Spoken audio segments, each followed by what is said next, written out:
क्या आपको पता है Amazon, फ्लिपकार्ट, मिंत्रा जैसे बड़े बड़े ब्रांड कैसे अपने पोटेंशियल कस्टमर तक पहुंच पाते हैं और कैसे एक कुछ बड़ी बड़ी सेल को प्रोसेस में ला पाते हैं?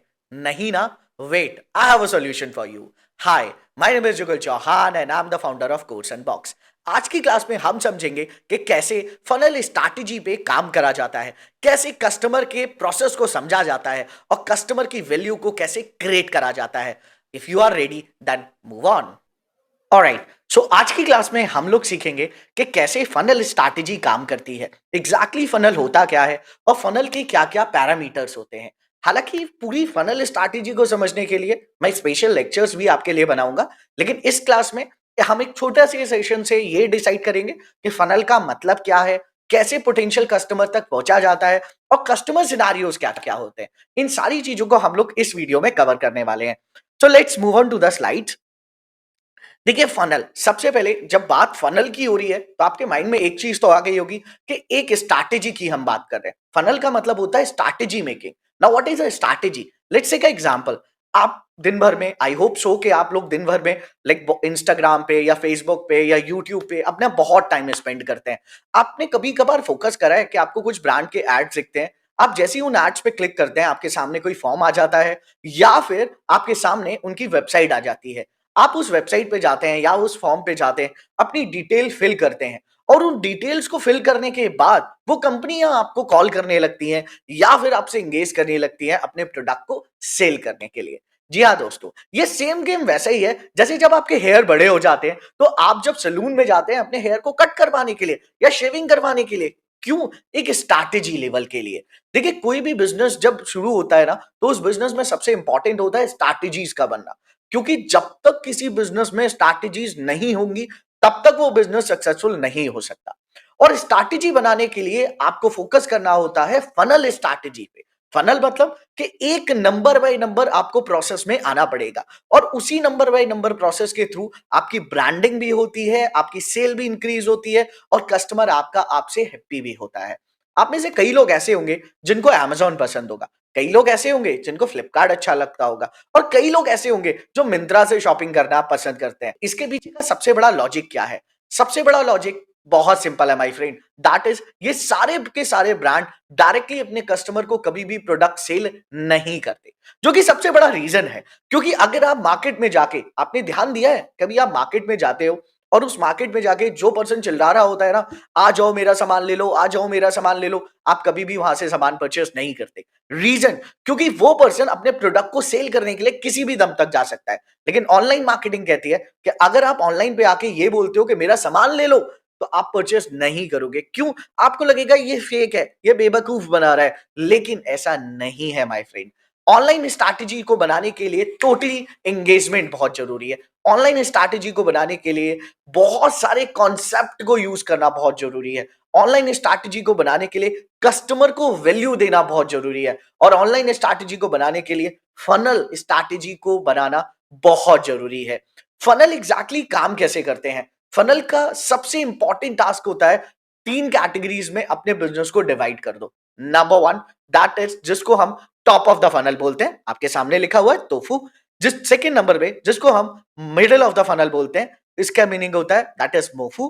एंड लास्ट में BOFU. BOFU means bottom of the funnel. इन तीनों कैटेगरीज को मैं आपको समझाऊंगा इस वीडियो में। Let's begin. सबसे पहले हम बात करते हैं तोफू की। एग्जैक्टली तोफू है क्या? Tofu means top of the funnel. देखिए, मैं आपको बार बार रिपीट कर चुका हूं कि इससे रिलेटेड एक सेशन में और रिपीट करूंगा जिसमें मैं सारी की सारी स्ट्रैटेजीज कवर करूंगा तोफू मोफू बोफू से रिलेटेड, कि एग्जैक्टली ये फनल स्ट्रैटेजी प्रैक्टिकल में कैसे काम करती हैं और प्रैक्टिकली इनको हम किस बिहाफ से स्ट्रैटेजी वाइज लाइक अपने ब्रांड को ब्रांडिंग करने के लिए बना सकते हैं। राइट, अभी समझते हैं तोफू होता क्या है। तोफू का मतलब है टॉप ऑफ द फनल। देखिए, कोई भी जब नया स्टार्टअप स्टार्ट होता है ना, उसके पीछे सबसे बड़ा रीजन होता है कि उस स्टार्टअप में उस टाइम पे बहुत सारी प्रोसेस होती है। प्रोसेस इन द सेंस कि हर स्टार्टअप ओनर सोचता है कि मैं कुछ ऐसा करूं जिससे लोगों के बीच में मेरा ही नाम आने लगे, मुझे ही लोग सब जानने लगे। राइट, जो कि सबसे बड़ी बेवकूफी होती है। रीजन, ब्रांडिंग करने के लिए आपको सबसे पहले लोगों के बीच में अवेयरनेस डालना जरूरी होता है। अब अवेयरनेस कैसे होगी? एक बात को समझिए, आप अगर एक छोटी सी सिटी से अपना स्टार्टअप स्टार्ट कर रहे हैं ना, मेक श्योर दैट सबसे पहले उस सिटी में आपका नाम का आपके नाम का लाइक वो चर्चा होना चाहिए, क्योंकि जब तक उस सिटी के अंदर, उस शहर के अंदर आपके नाम का चर्चा नहीं होगा ना, तब तक आप अपने ब्रांडिंग लेवल पे नहीं जा सकते। देखिए, ब्रांड बनने के लिए आपको 3 स्टेजेस पार करनी है। पहला, दैट इज कि आपकी सिटी के अंदर लोग आपको जानने लगे, आपकी शहर के अंदर लोग आपको पहचानने लगे, दैट हु यू आर, या आपके ब्रांड को पहचानने लगे। सेकंड स्टेज आती है, दैट इज कि आप अपने स्टेट में एक अच्छे लेवल पे आ जाए, मतलब आपका जो स्टेट है, आपका जो राज्य है, उसमें आपकी वैल्यू क्रिएट हो जाए। थर्ड लेवल आता है जो कि आपका नेशनल लेवल का होता है, जिसमें आप पूरे इंडिया में या पूरे कंट्री में, आपकी कंट्री में आप नंबर 1 पे आने लगे। वो थर्ड स्टेज होती है। अब इसमें फर्स्ट स्टेज को कवर करने के लिए सबसे इंपॉर्टेंट चीज है, दैट इज अवेयरनेस। अब अवेयरनेस कैसे आएगी? मार्केट प्लेस के अकॉर्डिंग। देखो, इंस्टाग्राम, फेसबुक, आज के टाइम पे आपको ये चीज तो माननी होगी, आपके सारे के सारे कस्टमर यहां पे अवेलेबल है, चाहे आप कुछ भी करें, लैपटॉप और फोन। सुबह मॉर्निंग उठने से लेके रात में सोने तक हमारा स्मार्टफोन हमारे हाथ में रहता है। तो अगर आप नया स्टार्टअप कर रहे हैं ना, तो ये बात तो आपको माननी होगी कि आपके जो कस्टमर्स हैं वो स्मार्टफोन पे अवेलेबल है। अब उनको स्मार्टफोन के थ्रू कैसे एंगेज करा जाए? Let's do one thing. इसके लिए भी एक सॉल्यूशन है। सबसे अच्छा क्या, कि उनको फेसबुक, इंस्टाग्राम, यूट्यूब, इन सारी चीजों पे एडवर्टाइजमेंट दिखाया जाए। इन सारी चीजों पे तब तक उन्हें एंगेज करा जाए जब तक वो आपके ब्रांड के लिए लाइक एक इजी एटमॉस्फेयर ना क्रिएट कर लें, उनके मन में आने लगे कि वाओ वाला फैक्टर। उसके बाद ही आप आपकी ब्रांडिंग स्टार्ट हो जाएगी। नेक्स्ट स्टेज आती है तोफू के बाद, मोफू की। अच्छा, तोफू में सबसे बड़ी चीज है, देखिए मैं आपको स्लाइड में भी दिखा रहा हूं, दैट इज कि मीडिया पोस्ट बहुत जरूरी, सोशल मीडिया पोस्ट बहुत जरूरी है रेगुलर बेसिस पे।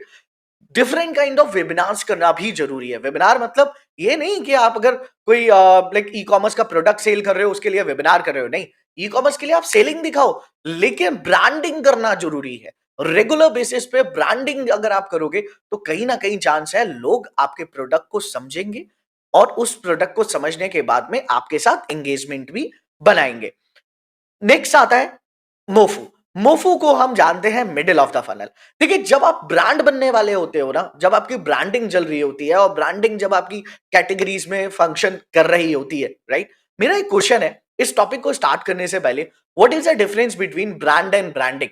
अगर आपको इसका आंसर पता है तो कमेंट बॉक्स में लिखिएगा प्लीज, राइट। नेक्स्ट इज, तो मोफू है क्या? मोफू का मतलब है middle of the funnel. Now middle of the funnel means, first funnel में हमने समझा कि हम अवेयरनेस फैला रहे हैं। अवेयरनेस मींस लोगों के बीच तक जा रहे हैं, लोगों के बीच में अपनी ब्रांड वैल्यू को रख रहे हैं। आप में से कितने लोग ऐसे हैं जिनको मिल्टन का पता है कि मिल्टन इज अ ब्रांड? आप में से कितने लोग ऐसे हैं जिनको अमेजोन के बारे में पता है? आप में से कितने लोग ऐसे हैं जिनको फेसबुक के बारे में पता है? क्या आपको पता है ऑर्कुट भी एक चीज थी? आपने पेरेंट्स से पूछेगा कि ऑर्कुट वाज अ टाइम जब फेसबुक से भी पहले ऑर्कुट आया हुआ था। क्यों ऑर्कुट मार्केट में नहीं चला? Because of the branding, because of the most of the specific things, right. उसका डिस्कस हम अगली वीडियो में करेंगे, लेकिन अभी ये समझने के लिए ब्रांडिंग क्या होती है, ब्रांड कैसे बनते हैं। देखिए, अवेयरनेस से पता चल गया कि वो चीज जिसके बारे में बहुत सारे लोग बात कर रहे हैं वही अवेयरनेस है, राइट। अब मैं अगर आपको एक छोटा सा एग्जांपल दूं, आपने ध्यान दिया होगा जब जियो आया तो एक अवेयरनेस आई लोगों के अंदर, क्या था यार, जियो दे रहा है फ्री का इंटरनेट। अब फ्री के नाम से ना जो इंटरनेट नहीं यूज करते थे वो भी यूज करने लगे। मैं बहुत सारे ऐसे लोगों को जानता हूं जो लोग मुझे मना करते थे कि दिन भर फेसबुक मत चलाया कर, आज वो लोग दिन भर फेसबुक पे बैठा करते हैं। रीजन, इंटरनेट फ्री मिल गया। जियो ने जो ब्रांडिंग दिखाई ना लोगों के बीच में, जो स्ट्रैटेजी दिखाई, वो सबसे इंपॉर्टेंट थी। आपके भी शहर में या आपके भी नोन में कोई ऐसा ब्रांड होगा जिसने ब्रांडिंग करने के लिए बहुत सारी स्ट्रैटेजी को यूज करा। सबसे पहले लोगों के बीच में गया, अपनी ब्रांड वैल्यू बनाई, और ब्रांड वैल्यू बना के एक साथ बहुत बड़ा ब्रांड बन गया। अगर आप भी ऐसे किसी ब्रांड को जानते हो, कमेंट बॉक्स में लिखो उस ब्रांड का नाम। अब मोफू की बात कर रहे थे, हम दोबारा से टॉपिक पे आ जाते हैं। टोफू, आई होप सो आप समझ गए होंगे, मींस अवेयरनेस, मार्केट के अंदर अपनी ब्रांड वैल्यू को बनाना।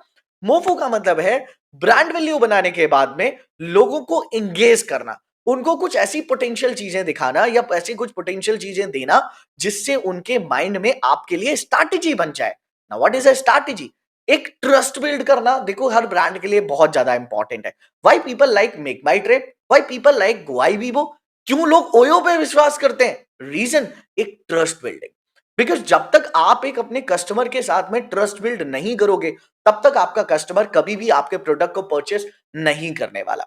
और ट्रस्ट बिल्डिंग करने के लिए सबसे स्ट्रॉन्ग पोर्शन है अपने कस्टमर को वो वैल्यूज, वो स्ट्रैटेजीज, वो पैनल, वो चीजें देना जिससे उसके माइंड में कहीं ना कहीं आपके लिए एक सॉफ्ट कॉर्नर आए।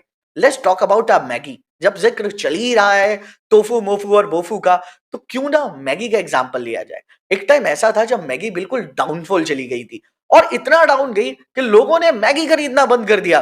लेकिन एक Ayurvedic Maggi I, I hope so, मैं इस यूट्यूब वीडियो में उसका नाम नहीं लूंगा, राइट। लेकिन एक आयुर्वेदिक मैगी आई जो मार्केट में आके बहुत अच्छे लेवल से काम कर रही थी, और उस मैगी ने लोगों के बीच में स्ट्रैटेजी भी बनाई। लेकिन हुआ क्या, उस मैगी को डाउनफॉल होने में बिल्कुल टाइम नहीं लगा। रीजन, हमारी प्यारी मैगी ने जो स्ट्रैटेजी यूज करी, और हमारी प्यारी मैगी एक नए एडवर्टाइजमेंट के दम पे लोगों के बीच में आना स्टार्ट करने लगी। मैगी के पीछे सबसे बड़ा जो रीजन था, सबसे बड़ा जो लॉजिकल प्रोसेस था, वो था दैट इज इमोशनल कनेक्शन। अगर आपको याद होगा, कुछ एडवर्टाइजमेंट ऐसे आए थे जो कि रिलेटेड थे कनेक्शन से। Now what is a connection?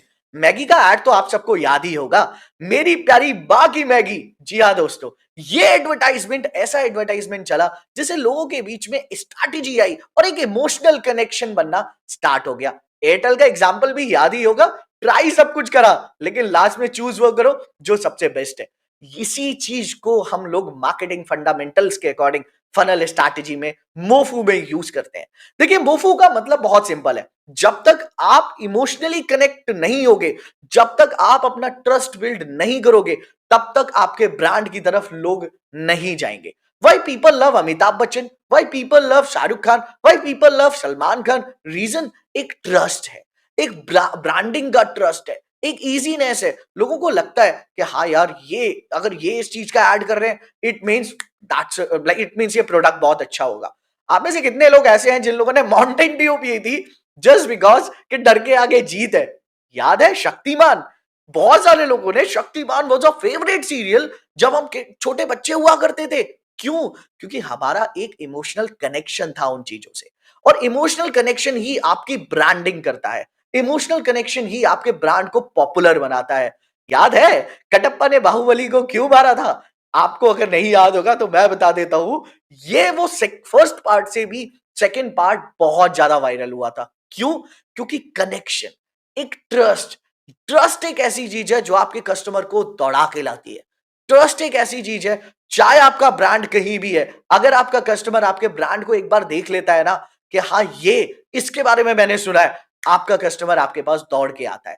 मोफू का बहुत सिंपल मीनिंग है, दैट इज अपने कस्टमर को ट्रस्ट में लेके आना, अपने कस्टमर की ब्रांड वैल्यू को कॉम्बिनेशन में लेके आना, अपने कस्टमर को एक वैल्यू प्रोवाइड करना जिस लिए आप मार्केट के अंदर आए हुए हो। लास्ट टॉपिक आता है, दैट इज एंगेजिंग। एंगेजमेंट बहुत जरूरी है कस्टमर के साथ में, क्योंकि अगर आपने एंगेज नहीं करा ना तो आपका कस्टमर आपसे भाग जाएगा। Now I have a example for this also. There are many brands जो अपने कस्टमर के साथ में एंगेज नहीं करते, जिस वजह से आज वो डाउनफॉल हो गए। आज उन्हें कोई पूछता तक नहीं है। रीजन, क्योंकि एंगेजमेंट नहीं करा, केवल मार्केट में आए थे सामान बेचने के लिए, बेचा और चले गए। आज के टाइम पे ऐसा नहीं होता माय फ्रेंड। आजकल डिजिटल मार्केटिंग है, और डिजिटलाइजेशन इतना बढ़ चुका है कि आप बड़े से बड़े ब्रांड को नीचे गिरा सकते हो और छोटे से छोटे ब्रांड को ऊपर उठा सकते हो। क्यों? क्योंकि आज के टाइम पे सबसे स्ट्रांग पोर्शन है एंगेजमेंट। कैसे? मैं आपको एक एग्जांपल देता हूं। आप में से कई लोगों ने ब्लिंकिट का नाम सुना ही होगा। पिछले साल की बात है, I was like in the month of December, मेरे साथ कुछ ऐसा इंसिडेंट हुआ रात में 1 बजे के आसपास, और like very cough and cold, मुझे बहुत कफ एंड कोल्ड हुआ। मैंने ब्लिंकिट से ऑर्डर करा honey cough syrup and all. 15 से 20 मिनट हुआ, रात में 1:30 बजे ब्लिंकिट वालों ने मुझे डिलीवर करा मेरा प्रोडक्ट। आई वाज लाइक, मैंने उसका फोटो लिया और मैंने इंस्टाग्राम पे उन्हें लाइक थैंक यू मैसेज करा। The people were like, Blinkit इतना बड़ा ब्रांड, मैं मॉर्निंग में उठ के देखता हूँ कि ब्लिंकिट ने मुझे पर्सनली मैसेज करा हुआ है, thank you for trusting on us. ऐसा क्यों? ब्लिंकिट बहुत बड़ा ब्रांड है, मेरे जैसे कस्टमर हजारों लाखों होंगे उनके पास में, लेकिन उनको ट्रस्ट क्या था, उन्होंने मेरे साथ एंगेजमेंट क्यों करा? क्योंकि मैंने उनका प्रोडक्ट रात में यूज करा, मैंने उनका सिस्टम रात में यूज करा। This is called the most important part of engagement my friend. Engagement अगर आप अपने ब्रांडिंग में लगाते हो, अगर आप अपने स्टार्टअप में या अपने बिजनेस में एंगेजमेंट को यूज करते हो, कहीं ना कहीं चांसेस है लोगों के अंदर इमोशंस आपके ब्रांड के लिए जुड़ना स्टार्ट हो जाएंगे। देखिए, एक बहुत अच्छी कहावत है कि हिंदुस्तान में बिजनेस करना ना बहुत टफ है। रीजन पता है क्या है? We Indian people are emotionally connected with each other. Reason, क्योंकि हम इंडियन पीपल के माइंडसेट ही ऐसा होता है कि अगर कोई अच्छा ब्रांड हमसे एंगेज करने की कोशिश करता है ना, हम बहुत इजीली उससे एंगेज कर जाते हैं। क्यों? बिकॉज हमारे अंदर इमोशंस जो होते हैं वो बहुत ज्यादा और बहुत इजी होते हैं, राइट? तो रिमेंबर दिस, अगर आपको अपने ब्रांड को ऊपर लेके जाना है तो इन 3 स्ट्रैटेजीज को तो आपको फॉलो करना ही पड़ेगा। नेक्स्ट इज, अब बात करते हैं इंपॉर्टेंस ऑफ ऑडियंस पर्सोना। अब ये ऑडियंस पर्सोना है क्या? देखिए, हर ऑडियंस का नेचर ऑफ कंटेंट अलग होता है। सारी की सारी ऑडियंस, कोई कुछ सोचता है, कोई कुछ सोचता है। मैंने जैसे पहले बोला, किसी को Amazon पसंद है तो किसी को फ्लिपकार्ट पसंद है, तो किसी को मिंत्रा पसंद है। कोई अमिताभ बच्चन की मूवी देखता है, कोई सलमान खान की मूवी देखता है, कोई शाहरुख खान की मूवी देखता है। डिपेंड करता है स्ट्रैटेजी, कौन किसको कैसे स्ट्रैटेजी लेवल पे लेना चाह रहा है, कौन किसको कैसे फंक्शनेबल लेवल पे लेना चाह रहा है, दैट्स डिपेंड। और ऑडियंस की पर्सोना को समझने के लिए, ऑडियंस की कैटेगरीज को समझने के लिए, इंडिया में, नॉट इंडिया, राइट, वर्ल्ड में बहुत सारे एआई टूल्स हैं जिनकी हेल्प से आप ऑडियंस के पर्सोना को भी समझ सकते हो। एआई टूल से रिलेटेड भी मैं एक क्लास आपकी रखूंगा जिसमें मैं आपको सिखाऊंगा कि कैसे आप एआई टूल्स के दम पे ये चेकआउट कर सकते हो कि ऑडियंस के माइंड में चल क्या रहा है, को आपका कॉम्पिटिटर किस मार्केटिंग स्ट्रैटेजी से काम कर रहा है और क्या उसकी परफेक्ट ऑडियंस है, ताकि आप अपने ब्रांड बिल्डिंग पे भी स्ट्रैटेजी वाइज काम कर सको। देखिए, ऑडियंस को समझने के लिए एक बात तो आपको ध्यान रखनी होगी कि उनके पेन पॉइंट्स को समझिए। पेन पॉइंट मींस, एक बहुत अच्छी कहावत है, बोला जाता है कि वो चीज बेचो जिसकी जरूरत है लोगों को, और जरूरत हमें किसी चीज की नहीं है। मैं अगर आपको फैक्ट बोलूं, क्या फोन की जरूरत थी? नहीं। क्या लैपटॉप की जरूरत थी? नहीं। जरूरत बनी, क्यों? क्योंकि आज के डेट में विदाउट फोन कोई नहीं रह सकता यार। अगर मैं आपसे बोलूं कि अगर आप एक दिन के लिए आपको ना फोन दिया जाए ना कुछ दिया जाए, एक ऐसे कमरे में बंद कर दिया जाए कि जिसमें ना लाइट है ना पंखा है ना कुछ है ना एसी है, कुछ भी नहीं है, तो यू पीपल आर लाइक कि एक दिन भी आपका उस रूम में काटना इम्पॉसिबल हो जाएगा। हर एक घंटे में हमारी आदत बन गई है इंस्टाग्राम को स्क्रॉल करने की, हर एक घंटे में हमारी आदत बन गई है फेसबुक को चेक करने की, और हर एक घंटे में हमारी आदत बन चुकी है व्हाट्सएप को चलाने की। रीजन, हमारे पेन पॉइंट्स को इन कंपनीज ने पकड़ा और उसके बाद हमारे पेन पॉइंट्स के अकॉर्डिंग लोगों के बीच में अपने ब्रांड को लॉन्च कर दिया। इसी चीज को मैं आपको समझाने की कोशिश कर रहा हूं कि अगर नया ब्रांड खोल रहे हो, लोगों के बिहेवियर को समझो, लोगों के पेन पॉइंट्स को समझो, तब जाके उनकी नीड को समझो और तब जाके अपने ब्रांड को मार्केट प्लेस पे लेके आओ। अगर आप ऐसा करते हो तो कहीं ना कहीं आपका ब्रांड लोगों के बीच में जाएगा और स्ट्रैटेजी दिखाएगा। अब अगर हम बात करें related to content with funnel stages, देखो ये तीनों जो स्टेजेस है ना, टोफू, मोफू और बोफू, ये तीनों स्टेजेस उतनी इंपॉर्टेंट है जितनी कि एक, लेट्स टॉक अबाउट, जब एक नया पेड़ हम लगाते हैं, एक नया पौधा हम लगाते हैं, तो उसमें जो डेली बेसिस पे हम लोग पानी वगैरह सब कुछ, लाइक जो भी प्रोसेस होता है वो डालना स्टार्ट करते हैं ना, तो उसको बड़ा करने में जितनी जितनी स्ट्रैटेजी लगती है, जितना पैनल लगता है, वही चीजें आपके नए बिजनेस को खड़ा करने के लिए इन स्ट्रैटेजी तोफू, मोफू और बोफू में लगती है। अब इन सारी चीजों को इंडिकेट करने के लिए सबसे इंपॉर्टेंट है, डेली बेसिस पे आपको अपनी परफॉर्मेंस को भी इंडिकेट करना होगा। डेली बेसिस पे आपने ये चेक करना है, आपने जो भी स्ट्रैटेजी बनाई, क्या वाकई में वो स्ट्रैटेजी काम कर रही है? देखिए, हर स्ट्रैटेजी के पीछे एक रूल है 48 आवर्स का। 48 आवर्स में हर स्ट्रैटेजी को चेक करिए, आपने आज जो इंप्लीमेंटेशन करा वो 48 आवर्स बाद काम कर रहा है या नहीं। क्यों? अगर थोड़ी सी भी लैक है उस स्ट्रैटेजी में, चेंज है। क्यों? यही आपके लिए स्ट्रॉन्ग पॉइंट रहेगा और आगे जाके आपका जो बिजनेस है वो ग्रोथ पैनल पे लेके आएगा। कंक्लूजन करते हैं इस चैप्टर को, और आज के इस चैप्टर में मैंने आपको सिखाया कि कैसे तोफू, मोफू और बोफू के दम पे आप अपने स्टार्टअप को या अपने बिजनेस को बूस्ट कर सकते हैं और पोटेंशियल क्लाइंट्स तक या पोटेंशियल कस्टमर तक पहुंच सकते हैं। और भी मैं वीडियोस आपके सामने लेके आऊंगा जिनमें पोटेंशियल कस्टमर से रिलेटेड और इस पूरी फनल स्ट्रैटेजी के प्रैक्टिकल को हम लोग समझेंगे। तब तक के लिए थैंक यू सो मच।